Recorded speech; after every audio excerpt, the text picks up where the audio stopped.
I still can't forget my friend's funeral. She had apparently died by suicide, hanging herself, but her mother couldn't accept her daughter's death and held her body for some days, until a coworker got worried and went to their house. The scene was horrible, so the police were called right away. We went from the wake and stayed through the funeral service. The next day, after getting the news, about 10 minutes after the sutra recitation started, there was a rattle sound. Those of us sitting up front went "huh?" and murmurs spread through the hall.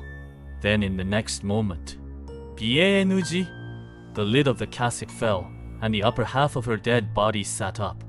The funeral hall instantly erupted into shrieks and cheers. The service could not continue.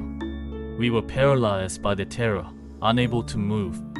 Only her mother rushed to her side, embracing her daughter and weeping as she held her. The scene looked less pitiful and more horrific. Though her body had been washed and lightly made up, her hair was disheveled from abruptly sitting up, and her left arm was oddly extended forward with eyes wide open. Afterwards, the funeral staff warmed up the body again and put it back in the casket to resume the service, but with most of the guests gone, it ended lonely and ominous as we worried she might rise up again. We offered incense and flowers, pounded the nails into the casket, and the funeral finished without further incident. It was also tremendously difficult at the crematoria, and her mother's mind shattered from it all.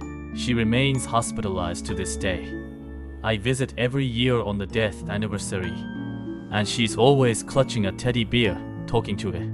It's the scariest yet true story of my life, like a lie. That funeral is still unforgettable.